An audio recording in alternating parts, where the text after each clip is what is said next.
Hello, everyone. Oh, I can see Sally. Welcome, Sally. Uh, Estelle, Bernadette, fabulous Catherine, Georgia, Melanie. Oh gosh, the numbers are coming through. Sue, uh, Elizabeth, uh, Marianne, Anita. Oh, hi, Anita. Lovely to have you in the room as well. Gosh. Uh, Ferdinand. Ah, beautiful. What a great group of people. If I haven't said your name, I apologize. It's just everyone's flooding in all at once. So just want to say a very warm welcome to everyone.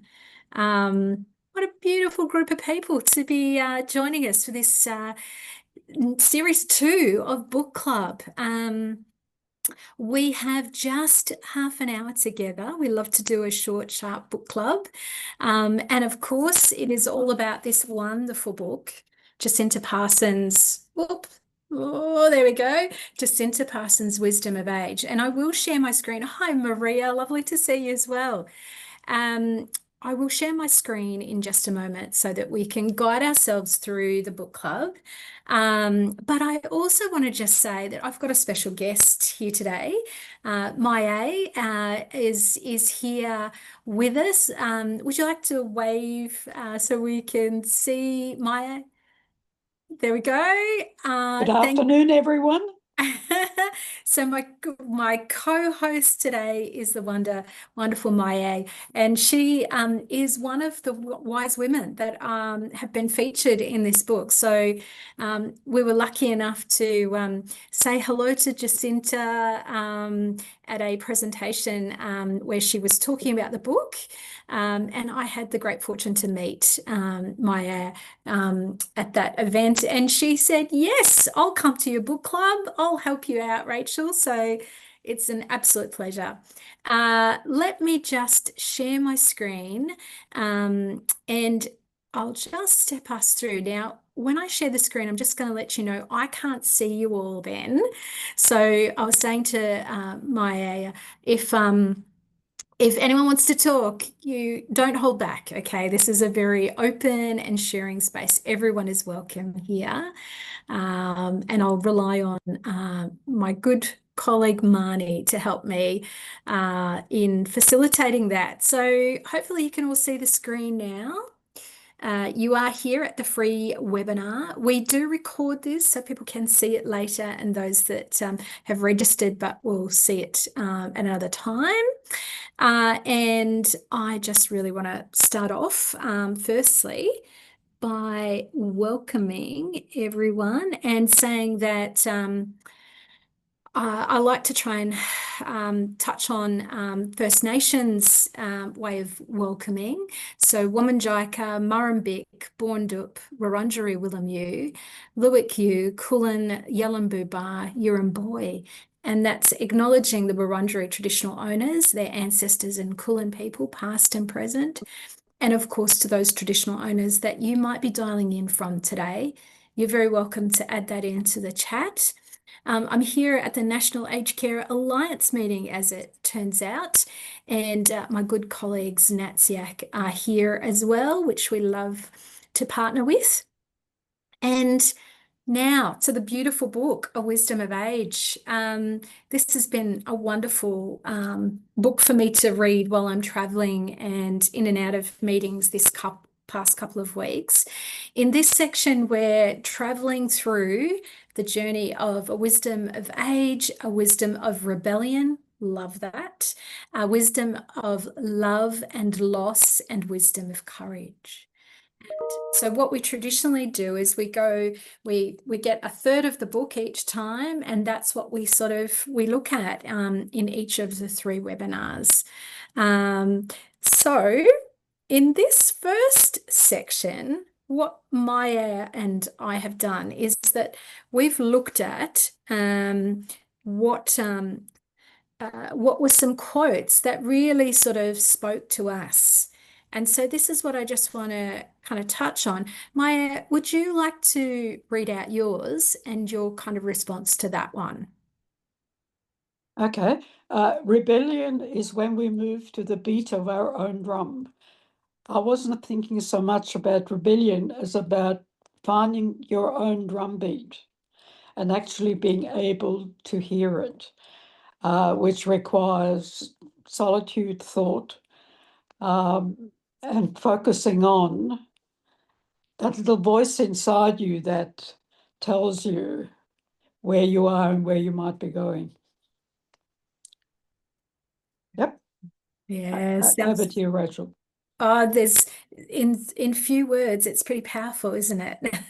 It means a lot. Well, my two quotes, and I've got two here just because Jack would normally be with us. Jack's unwell, so we've kind of shared some quotes here. So this first one is what is missing perhaps is another definition of wisdom that might make sense of the wisdom of elder women. And this is in the first part of that third chapter or third part of the book. And it's introducing this idea, this Latin term for quiet. I'm probably not going to pronounce it well enough. So if someone's a Latin or an Italian or Greek background, they might be able to pronounce it properly. Siope, earned by the scholars who gain wisdom inside the fire of full human experience of love, loss of laughing till they can't breathe.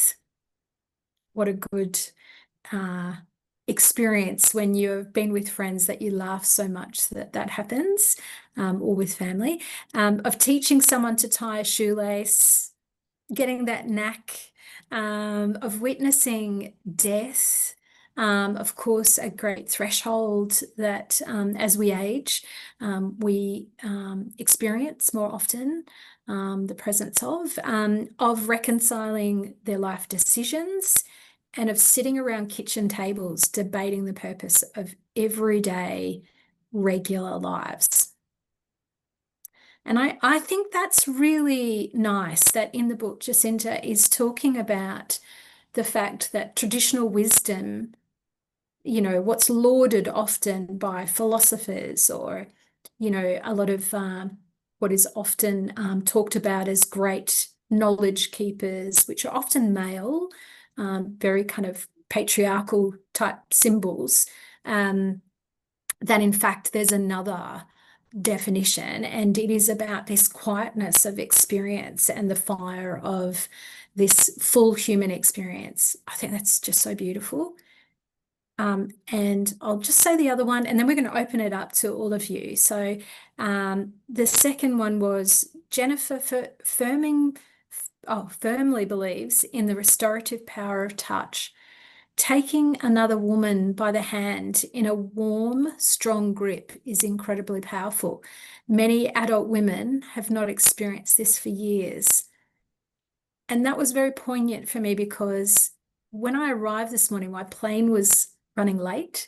And so we had a smoking ceremony that was organized to start the meeting that I'm here at.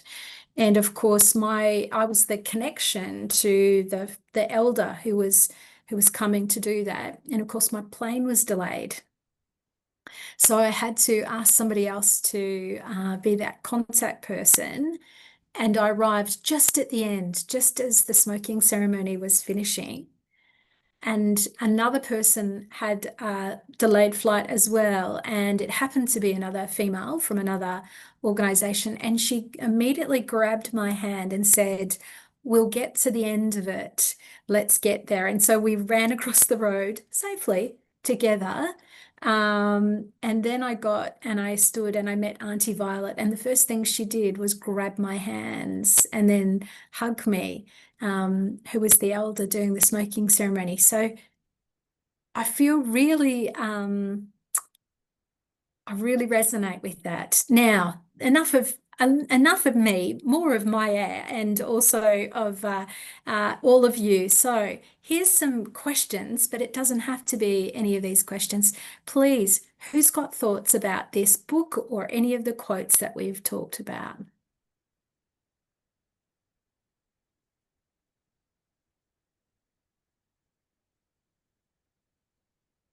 Put your hands up or Sally has unmute. her hand up, Rachel. Hey. Please, Sally, tell me, Hello, what are you everybody. thinking? What a beautiful book. I only got mine 24 hours ago, so I've been frantically reading. Hello, Maya. How lovely. Can I quickly ask, Maya, has your name been changed in the book? No, my name is spelled M-A-I-E and it's Yes. pronounced Maie. Maya. Thank you. That's correct. Lovely. How lovely to have you here. What struck me, well, lots strikes me, but page 24, she's talking about the wisdom. And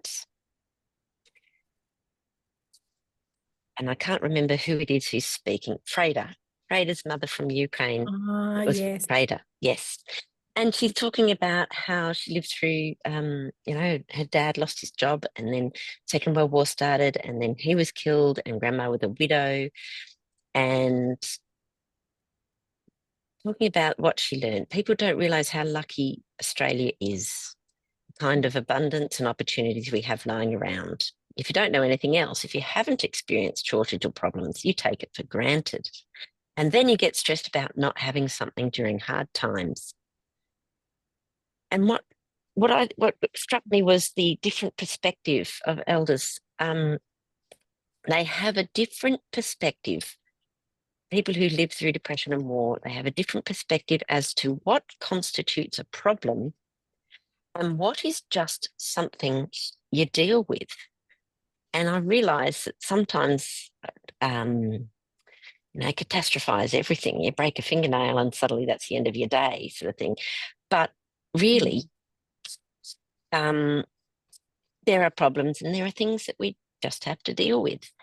And she went on to say she would go to her grandmother because her grandmother was always kind of calm. Nothing really troubled her because she knew what real trouble was. And I thought, yeah, perspective. And so maybe that's one of those things of, well, actually, if you have experienced hardship, grab the wisdom from it. Yeah. So that spoke to me a little bit there. Oh, yeah, I bet you've got more that you could add to that as well from your experience. Well, yes, I've read a quote recently about someone who said, if your house is burning down, you have nothing to eat, and you've broken your neck, you have a problem. Everything else is an inconvenience. And life is full of inconveniences. Life is full of lumps. Lump in the porridge, lump on your face, for instance, lump in your breast. Different sorts of lumps, they're not the same. And you have to learn to differentiate them and deal with them. The lump in the porridge, one thing, lump in your breast, another one. Absolutely. And it's something you learn over a lifetime. What is a problem and what is simply an inconvenience. And how that then can help dictate how we respond to it. That's Lump in the right. porridge is an inconvenience, but you actually have to act on lump in your body. Thank you, Maie. Yeah, No thank you. problem. Thank you also for your beautiful questions, Sue. That is so beautiful. Anybody else?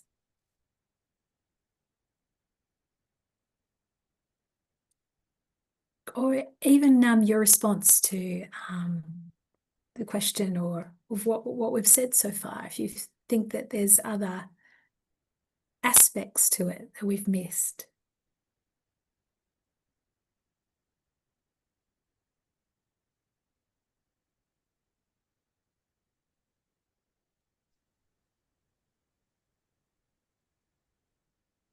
I did like what you said, Maie, about the finding your own drumbeat. Have you found that in your life? Well, yes. I mean, I've had what one might call an adventurous life. I've lived on 3 continents. I've lost a country, a home, and a culture, and had to build another one. And it's in that sort of a process of living through life, it's really important to know who you are and where you need to go. I'll give you an example. I was married for a long time, and it took me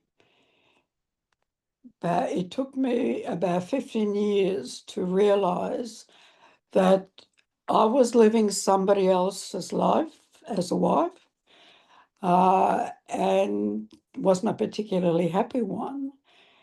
And I realized, well, at the end of the day, you have to find your own life, your own story, because you have to be the hero of your own story, not a part player in somebody else's story. Not always easy to do. Makes you face a lot of challenges. But at the end of the day, if you haven't lived your own life, what do you feel like? Like at 85, I can say I am content with the life I have made. And that, I think, counts for a lot, that you don't look back and regret. And as someone said, never regret the things that you have done, regret only the things you might not have done. Ah, So as people are not asking questions, is the book difficult in some way? Is it making people confront things that are not easy to look at? It's like, I read another quote the other day, and I'm not sure if I've got it exactly correctly because I'm trying to remember a poem, but a woman called Teasdale, who was a poet in the late 19th and early 20th century. And she wrote, when I can look life in the eye, and do it with a clear vision, and know that if I can do that, life has shown me the truth. But in exchange, it has taken my youth. And too often we try to get back to this wanting to look young again. And you have to realize that what you gain in that wisdom of age, the price is your youth. And you can't ever go back on that.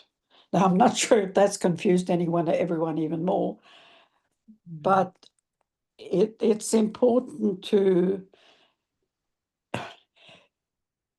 look forward and be what you are at the moment, not what society wants you to be at any time.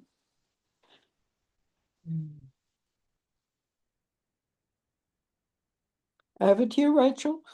Oh, I love that's that. brilliant. Yeah, it is so good. And I think Jacinta also elaborates on that very Yeah. well. You know, she talks about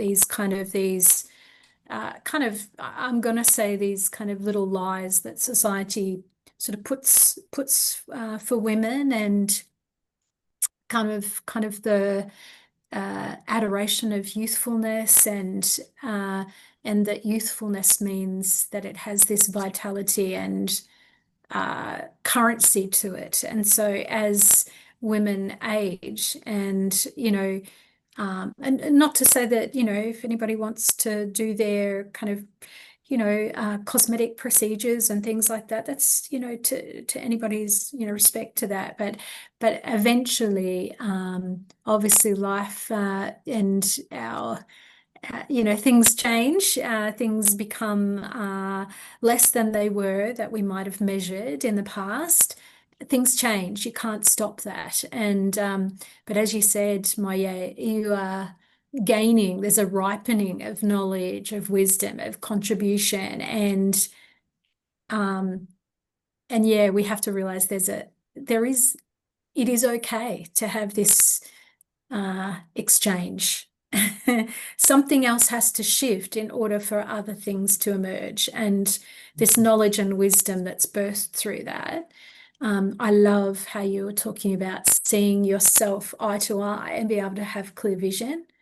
And that's something that I think when people are really deeply comfortable with themselves, that confidence, that quiet confidence, that position that they can speak from and share from it's really palpable. You see that.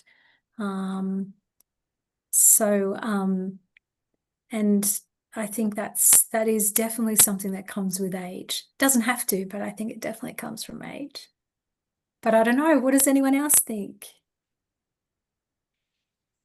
Gives you hope, doesn't it? I hope so. I can certainly see it in my yay, that's for sure. That's right. You asked what we thought of the book. It sounds like it was a real journey for Jacinta herself to hear all these things. Maie, can I ask what it was like to be interviewed? It was an interesting process because it wasn't really an interview. I mean, we sat together for a couple of hours, and it was a far-ranging conversation. I mean, we talked about a lot of things. Obviously, only a few of them found their way into the book, but we ranged far and wide and was making that connection. And it was, as Jacinta said, it was a lot about listening to somebody else. Because if you listen to somebody else and you engage with what they're saying, you clarify your own thoughts. And you may find that they become strengthened, or sometimes you have to think about something quite differently. And I think like one of the things we're losing in our society is actually sitting down and talking around the kitchen table and just talking about ordinary, everyday things, talking about life. And it's that ability to sit down and talk to other people and share your thoughts and experiences that help us all to grow and to develop and to, I think one of the most important things to see that the world is not black and white. The world is an incredible collection of shades of grey. And everybody, people are all rational, and it all depends on the perspective from which you start. Whereas we tend to look at people, oh, they're mad, they're stupid, they don't know. Well, if you talk to them and find out what their underlying beliefs are, what they're doing makes perfect sense. But we get very much into the sense of I'm right, you're wrong, and you can't go anywhere from there. There's no bridge. Yeah. Yeah. So true. Maie, when Jacinta approached you, what bit of wisdom did you really, really want to pass on? For me, one of the most important things that I really wanted to pass on was the idea of solitude, of being able to sit with yourself and be comfortable with yourself. We have taken a focus, being alone is loneliness. There's a vast difference between loneliness and solitude. And solitude is not a skill that a lot of people have learnt. Yes. So that was one of those things. The other is, again, that idea of finding your own drumbeat and having the courage to take a risk, take a chance, to not let fear rule one's life. Those would have probably been the most important points. But again, grandmother energy, another thing we've lost in our society, which is so very important. So I think you'll find some of those bits come through in the book where we've actually quoted it. Jacinta got in touch with me because my daughter-in-law actually saw her article about the book she was writing, got in touch with her and said, you have to talk to my mother-in-law.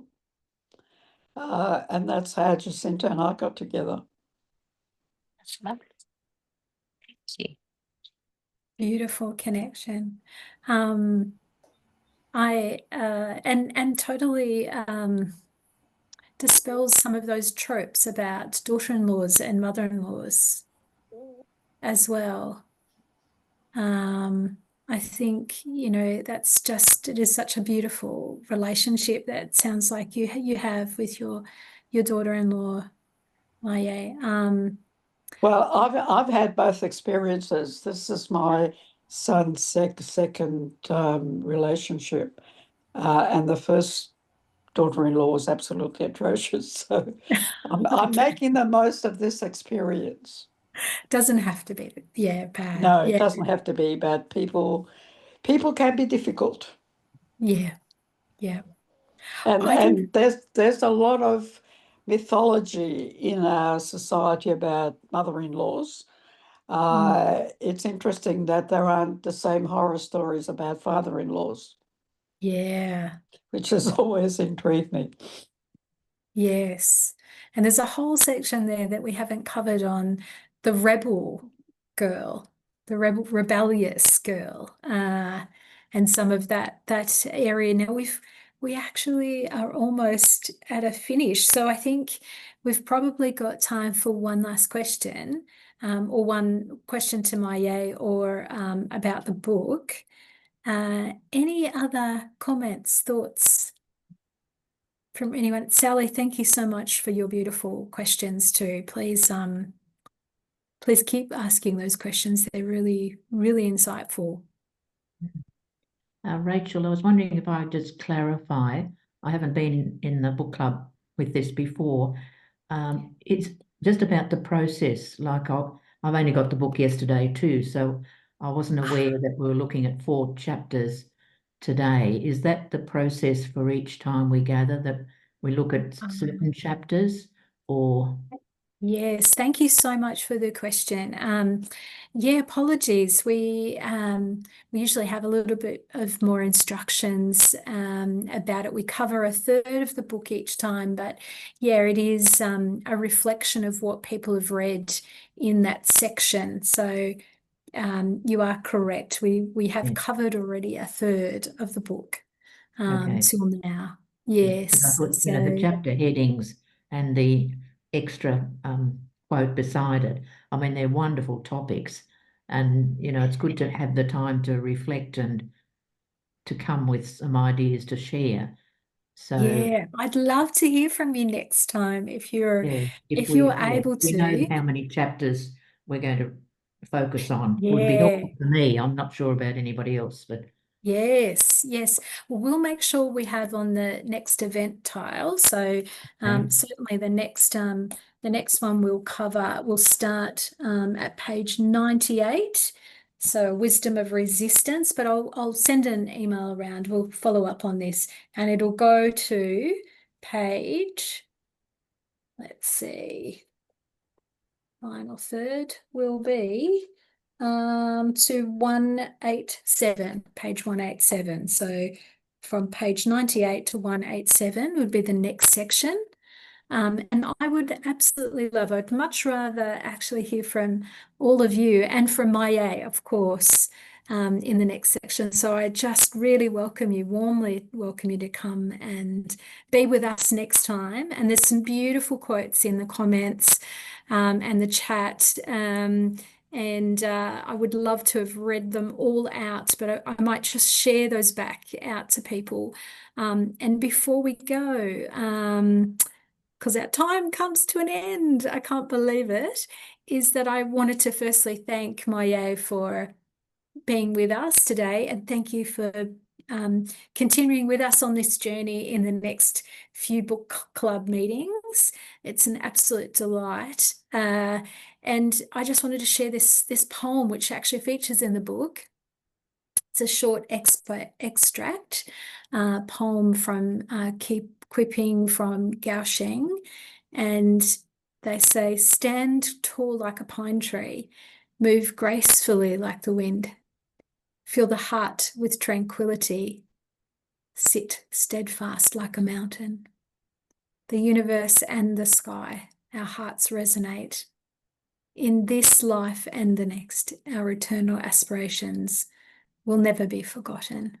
Wow, the wisdom of that tree there.